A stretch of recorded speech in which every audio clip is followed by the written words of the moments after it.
तुम लोग को पार्ट 37 है हमारे परिवेश के पदार्थ, 9th का केमिस्ट्री, पहला चैप्टर। ये क्वेश्चन जो है इसमें 4 पॉइंट बच रहा है। तो गैस पर ऊष्मा और ठंड का क्या प्रभाव पड़ता है। तो लोग कुछ घटना सुनते होगे, जैसे कहीं पर आग लग जाती है और रूम में गैस सिलेंडर है, ऐसी घटना सुना है। तो गैस सिलेंडर बहुत मतलब घातक रूप से विस्फोट करता है, ऊपर उठ करके फटता है तो नीचे गिरने पर कई आदमी को घायल कर सकता है। ऐसी घटना सुनता होगा, है ना। तो ऊष्मा ऊर्जा बढ़ाएंगे, इसको सामान्य प्रैक्टिकल से, जैसे गैस सिलेंडर होता है किचन में, इसमें गैस जितना ही हो लेकिन होना चाहिए, चाहे आधा हो या पूरा हो। ये पैक है। तुम ऐसा करना, जो रूम में मान कल्पना करो रूम में आग लग गई तो ये नहीं जलेगा, क्योंकि पैक है ना, सिलेंडर है, बहुत मजबूत है। लेकिन आग लगने के कारण ये गर्म होगा पूरा सिलेंडर। तो गर्म होने पर भीतर में गैस जो है उसके कणों की गतिज ऊर्जा बढ़ जाएगी। गतिज ऊर्जा जान रहा है ना, यानी उसका वेग, चाल गैस के कणों का बढ़ जाएगा। ऊष्मा ऊर्जा बढ़ने पर गैस के कणों की गतिज ऊर्जा बढ़ जाएगी और वे एक दूसरे से दूर होने लगेंगे। जिस हाँ, गतिज ऊर्जा बढ़ जाएगा। गतिज ऊर्जा बढ़ने के कारण कणों के बीच की दूरी बढ़ेगी, यानी कण जो है जहाँ तहाँ जाना चाहेगा, जिसके कारण इसके आयतन में वृद्धि होगी। भीतर का आयतन जितना है वो गैस जब गर्म होगा तो गतिज ऊर्जा बढ़ने के कारण चारों ओर इसके कण बिखरेंगे, भागेंगे, जिससे आयतन बढ़ेगा। आयतन बढ़ेगा तो यहाँ तो सीमित आयतन है, ये सिलेंडर बर्स्ट कर जाएगा। इसके ठीक उल्टा ठंडा के टाइम में देखना, कभी कभी ऐसा प्रतीत होता है जो गैस रहते हुए हिलाओगे ना तो ऐसा लगता है, ठंडा के टाइम में ऐसा लगेगा जो गैस है ही नहीं सिलेंडर में, जबकि ऑलरेडी गैस कुछ रहता है, क्योंकि ये सिकुड़ जाता है ठंड लगने पर। ठंडा के मौसम में या वातावरण में मान लो टेम्परेचर डाउन होता है तो ऐसी स्थिति में गैस का गतिज ऊर्जा घटता है।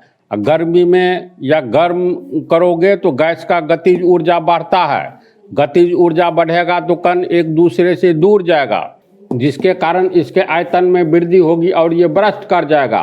इसका ठीक उल्टा ठंडा के समय में या ठंड का क्या प्रभाव होता है, तो गैस के कण आपस में एक दूसरे के नज़दीक आएंगे। क्यों? क्योंकि गतिज ऊर्जा घट जाती है।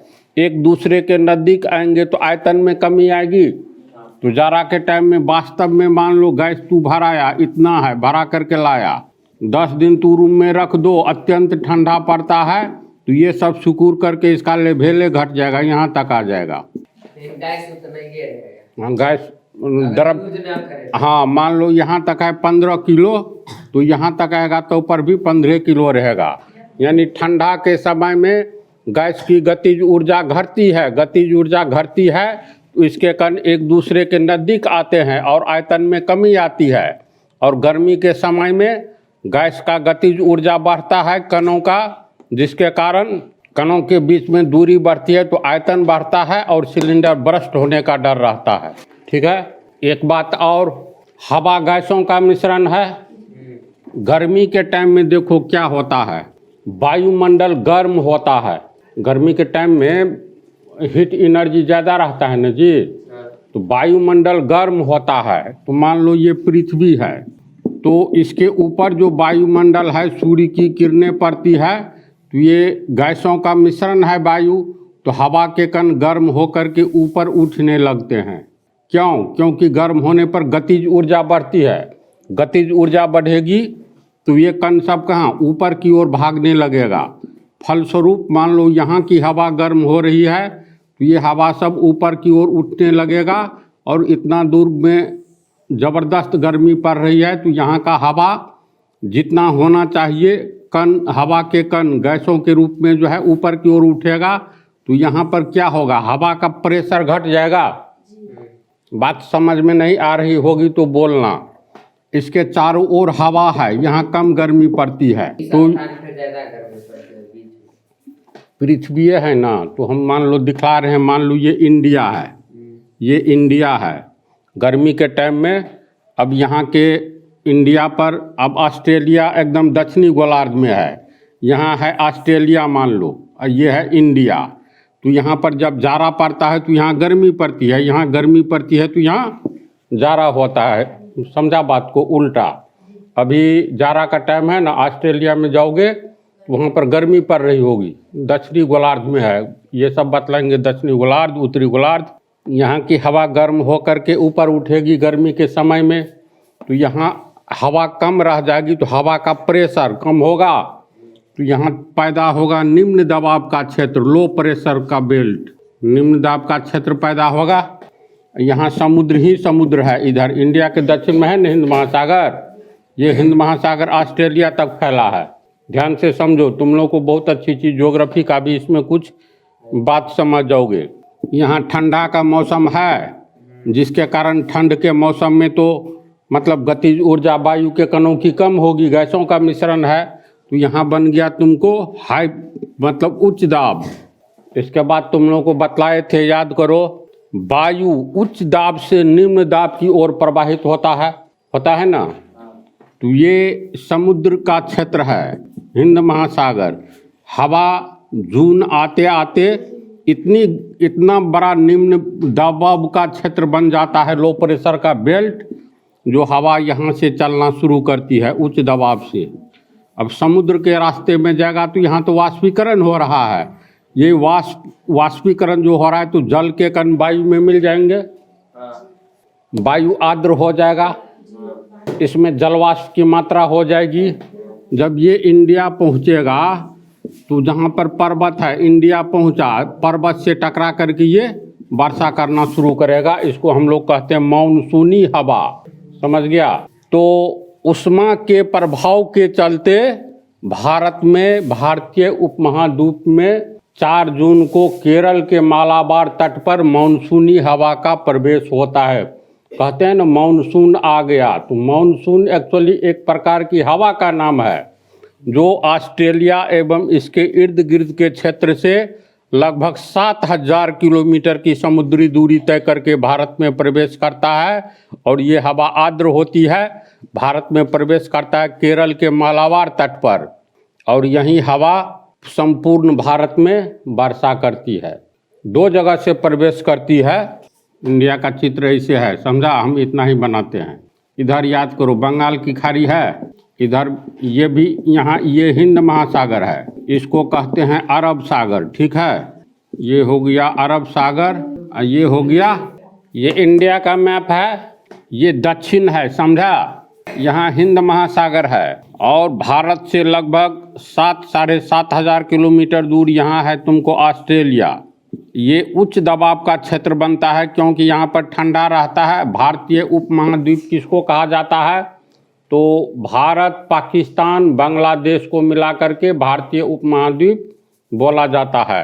तो भारतीय उपमहाद्वीप में वायु गर्म हो करके गर्मी के समय में जनवरी से लेकर के मई के लास्ट तक हवा ऊपर की ओर उठती है, तो हवा नीचे में कम रह जाता है, तो कम प्रेशर होगा। दूसरी ओर दक्षिणी गोलार्ध में जो ऑस्ट्रेलिया है, ऑस्ट्रेलिया इंडिया के बीच में समुद्र ही समुद्र है। भारत के नीचे आओ दक्षिण की ओर तो पश्चिम से अरब सागर है, पूरब से बंगाल की खाड़ी है। अब ये समुद्र की लंबी दूरी तय करके आने वाली हवा उच्च दबाव से निम्न दबाव की ओर आएगी, तो ये समुद्र का 7000 किलोमीटर दूरी यहाँ जनवरी से मई के टाइम में। हाँ, जब पूरे पृथ्वी पर कई तरह का मौसम रहता है। हम लोग को अभी ठंडा लग रहा है, तो दक्षिणी गोलार्ध पृथ्वी को 2 भाग में बांट दो, आधा पृथ्वी उत्तर की ओर, आधा पृथ्वी दक्षिण की ओर। तो दक्षिण की ओर जो पृथ्वी का भाग है ना, मान लो ये हो गया विषुवत रेखा 0 डिग्री सी, ये हो गया दक्षिण, तो दक्षिणी गोलार्ध, समझा? आधा आधा क्षेत्रफल है। ये हो गया उत्तरी गोलार्ध, हम लोग हैं उत्तरी गोलार्ध में, मान लो यहाँ पर है ऑस्ट्रेलिया है यहाँ पर। सूर्य की किरणें जो है, सूर्य दक्षिणी गोलार्ध में आ जाता है जाड़े के समय में, तो दक्षिणी गोलार्ध में आएगा तो सूर्य की किरणें दक्षिणी गोलार्ध में जो देश है इसको गर्म करेगा, वहाँ के वायु को गर्म करेगा।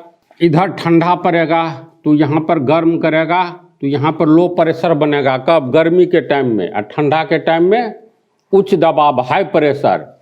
इंडिया में जिस समय गर्मी रहती है उस समय ऑस्ट्रेलिया में ठंडा रहता है। जनवरी से मई के टाइम में भारतीय उपमहाद्वीप की वायु गर्म होकर के ऊपर उठती रहती है, क्योंकि वायु विभिन्न गैसों का मिश्रण है। इस पर ऊष्मा का प्रभाव पड़ेगा तो उसकी गतिज ऊर्जा बढ़ेगी, यानी वायुमंडल में वायु के कणों की गतिज ऊर्जा बढ़ेगी।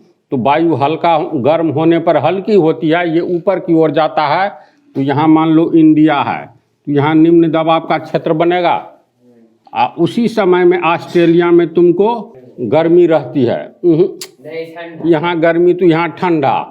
और ठंडा में हवा भारी होती है। सिकुड़ जाता है। और हाँ, मतलब गतिज ऊर्जा कम होती है, बहुत कम, इसकी बहुत अधिक। तो ये हवा भारी होगी, नीचे में ज़्यादा हवा रहेगा। तो उच्च दबाव से निम्न दबाव की ओर हवा का प्रवाह होगा। ये सब समुद्री बेल्ट है, यानी ये 7200 किलोमीटर की दूरी तय करके यहाँ से हवा चलती है। तो यहाँ पर केरल है, केरल में प्रवेश करती है। ये सब भी समुद्र है। दूसरी ओर इधर प्रवेश करता है बंगाल की खाड़ी में। तो हम लोग को जो बिहार में वर्षा होती है, यहाँ हिमालय पर्वत है, ये हवा प्रवेश करेगी, हिमालय पर्वत से टकरा करके उत्तरी भारत में वर्षा करती है। ये जो है केरल में आता है ना, तो केरल, महाराष्ट्र, आंध्र प्रदेश, ये सब में वर्षा होती है। समझ गया? ऊष्मा का प्रभाव गैस पर क्या पड़ता है? वायुमंडल में वायु जो है ये भी तो गैसों का ही मिश्रण है। ठंडा का क्या प्रभाव पड़ता है, समझ गया? इसको लिख देते हैं। ये पॉइंट जो है ऊष्मा एवं ठंड का प्रभाव। देखो, गर्म किए जाने पर गैसों का एक्सपेंशन प्रसार मतलब फैलाव, प्रसार होता है। जबकि ठंडा किए जाने पर गैसों का संकुचन, कंप्रेस्ड हो जाता है, यानी दबा जाता है। तो संकुचन होता है। कारण, गर्म किए जाने पर गैसों की गतिज ऊर्जा बढ़ जाती है, ये कहो, या सिर्फ ऊर्जा बढ़ जाती है, ये भी कह सकते हो। फलतः गैस के कणों का वेग बढ़ जाता है। ऊर्जा बढ़ेगा तो वेग बढ़ जाएगा और वे तेजी से गमन करने लगते हैं। गमन करने लगते हैं का मतलब इधर उधर जाने लगते हैं, तथा इनके कण एक दूसरे से दूर होने लगता है और गैसों के प्रसार के कारण उसका आयतन बढ़ जाता है। गैस फैलेगा तो आयतन बढ़ना स्वाभाविक है। इसके विपरीत गैसों को ठंडा किए जाने पर इसके कणों की ऊर्जा कम हो जाती है। इससे कणों का गमन धीमा हो जाता है और वे एक दूसरे के नज़दीक आ जाते हैं, जिससे कणों के बीच अंतर आणविक आकर्षण बल, इंटरमोलिकुलर फोर्स ऑफ अट्रैक्शन बढ़ जाता है, जिससे गैस का संकुचन होता है। संकुचन मतलब सिकुड़ना, और आयतन घट जाता है। समझा दिए हैं इसको, तो लोग लिख लो। फिर अगला पॉइंट है गैसों का विसरण, डिफ्यूजन ऑफ गैसेज। पहले भी तुम लोगों को इसी चैप्टर में पहले विसरण, गैसों का विसरण मतलब डिफ्यूजन बतलाए हैं। हाँ, तो डिफ्यूजन के बारे में बतला दिए हैं। अब गैसों का विसरण किसे कहते हैं? तो घनत्व में अंतर रहते हुए भी गैसों के आपस में मिश्रित हो जाने की स्वाभाविक प्रक्रिया को गैसों का विसरण कहते हैं। सब गैस का घनत्व अलग अलग होता है। घनत्व डेंसिटी बतला है ना, एक आयतन में उपस्थित पदार्थ के मात्रा को घनत्व कहते हैं। तो अलग अलग तू गैस लो, जैसे एक प्रयोग करते हैं हम लोग, इसमें हाइड्रोजन गैस है जो गुब्बारा में डाला जाता है। और मेला वगैरह में देखना, बच्चा सब गुब्बारा खरीदता है, धागा टूट गया तो सीधे ऊपर की ओर भागता है, ऊपर में जा कर के ब्रस्ट हो जाता है। तो इसमें हाइड्रोजन गैस लिए, इसको एक प्लेट से या कॉपी से, मान लो छोटा सिलेंडर है, एक कॉपी रख दो, इसमें हाइड्रोजन गैस है। एक दूसरा सिलेंडर लेंगे जिसमें ऑक्सीजन गैस है, इसको भी कूट से, पेपर से ढक दो, इसमें है तुमको ऑक्सीजन। अब इसको उठा करके इसके ऊपर में ऐसे रख देंगे, बात को समझा? इसको उठाओ या इसको उठाओ, इसी को उलट करके रख दो इस पर, ऐसे है ऊपरी भाग, तो ऐसे इस पर सेट करेंगे तो कैसी आकृति बनेगी? ये वाला यहाँ आ गया, इसमें है ऑक्सीजन गैस। बीच वाला को खींच लो, जैसे गिलास के ऊपर एक छोटी सी कॉपी, पतली कॉपी रखो, कॉपी को खींच लेंगे तो गिलास का ऊपरी भाग खुल गया। तो इसको खींच लेंगे तो दोनों संपर्क में आ गया। अब ऑक्सीजन का घनत्व, हाइड्रोजन का घनत्व, दोनों के डेंसिटी में, घनत्व में अंतर है। अब ये इसके ऊपर जो ये रख दिए हैं, तो ये गैस ऊपर की ओर जाएगा, ये गैस के कण, दोनों गैस के कण, नीचे वाला ऊपर की ओर जाएगा, ऊपर वाला नीचे की ओर जाएगा। इस तरह दोनों मिश्रित हो जाएगा। कैसे? जैसे पानी में चीनी घोलने पर मिश्रित हो जाता है। तो ऐसा क्यों होता है? ऐसा इसलिए होता है, अब देखो, गैस के कणों के बीच अंतर आणविक स्थान, इंटरमोलिकुलर स्पेस ज़्यादा होता है ना। तो मान लो ये हाइड्रोजन गैस के कण हैं, इसमें देखो खाली स्थान बहुते हैं ना जी। तो ये है तुमको ऑक्सीजन गैस, ये हो गया ऑक्सीजन गैस के कण, ये हो गया हाइड्रोजन गैस के कण। दोनों जब संपर्क में आएगा तो इस कण को, इस तमाम कण को, इस बीच में तो बहुत जगह है ना, अंतर आणविक स्थान ज़्यादा है। दोनों जो मिलेगा तो खाली स्थान नहीं रहेगा, तब न टकरा करके भाग जाएगा। ऐसी बात तो है नहीं। गैस के कणों के बीच की दूरी ठोस एवं द्रव से अधिक होती है, यानी अंतर आणविक स्थान गैस के कणों के बीच ज़्यादा होने के कारण घनत्व एक समान रहे या घनत्व में अंतर रहे, गैस एक दूसरे में मिश्रित हो जाता है। इसी को कहते हैं गैसों का डिफ्यूजन। समझ गया? हर एक गैस का अलग अलग होगा ना। पान जैसे कोई भी पदार्थ है, सबका घनत्व नहीं मिलता है, शायद संयोग ही थोड़ा बहुत का अंतर होता होगा, लेकिन सब कुछ का घनत्व अलग अलग होता है, चाहे गैस हो, ठोस हो, द्रव हो। तो गैसों का विसरण, घनत्व में अंतर रहते हुए भी गैसों के आपस में मिश्रित हो जाने की स्वाभाविक प्रक्रिया को गैसों का विसरण कहते हैं, डिफ्यूजन ऑफ गैसेज। ये विसरण होता क्यों है? क्योंकि गैस के कणों के बीच अंतर आणविक स्थान ज़्यादा होता है। जब दूसरा गैस, मतलब दो तरह का गैस है या दो से अधिक तरह का गैस है, तो सभी एक दूसरे से मिश्रित इसलिए हो जाते हैं क्योंकि गैस के कणों के बीच अंतर आणविक स्थान पूरा होने के कारण दूसरे गैस का कण उसी खाली स्थान में समा जाता है, जिसके कारण मिक्स हो जाता है। समझ गया? इसमें कहीं कोई कन्फ्यूजन नहीं है, इसको हम लिखने जा रहे हैं। तो गैसों में विसरण होता क्यों है? तो देखो, गैसों के मिश्रित होने के कारण, यानी डिफ्यूजन जो होता है, गैस के कण तीव्र वेग से गमन करते हैं।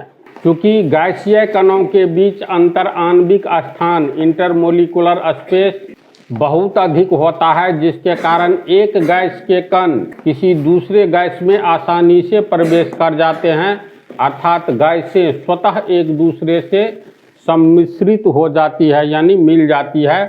यह प्रक्रिया गैसों के घनत्व पर नहीं निर्भर करता है, बतला दिए हैं। इसी प्रक्रिया को हम लोग डिफ्यूजन ऑफ गैसेज कहते हैं। जैसे तू लोग एक दो उदाहरण और सोचो, प्रैक्टिकल उदाहरण। इसी रूम में सेंट यानी इत्र की एक शीशी कोने में खोला जाए तो पूरे रूम में सेंट फैल जाता है। ऐसा क्यों होता है? इत्र के कण वायु के कणों के बीच अपना स्थान बनाने लगते हैं। शीशी के ऊपरी सतह से जब इत्र के कण निकलते हैं तो ये वायु में फैलने लगते हैं, जिसके कारण संपूर्ण रूम में वायु के कणों के बीच समा जाते हैं और इस रूम में जो भी व्यक्ति आएगा इसको सुगंध लगेगा इत्र का, है ना। दूसरी बात एक तो ये भी गौर करना, खाना बन रहा होता है किसी रूम में, रूम खुला हुआ है, तो गेट के बाहर कोई व्यक्ति खड़ा है तो खाना बनाने का सेंट भी आता है ना जी। तो जिस समय मान लो सब्जी बन रही होती है, इसको तेल में फ्राई कर रहा होता है, मिर्चाई उर्चाई दे करके, तो गैस में जो कन्वर्ट होता है, वेपर निकलता है ना सब्जी से, तो ये तुमको पूरा अगल बगल में रूम के बाहर गेट खोला है तो फैलता है कण के रूप में। गैस के कणों वायु के कणों के बीच में अपना स्थान बनाता चलता है और इसके अगल बगल में जो रहेगा तो इसका सेंट महसूस करेगा। तो अब ये भी तुम लोगों को हो गया। अगले पार्ट में ये दोनों समाप्त हो जाएगा।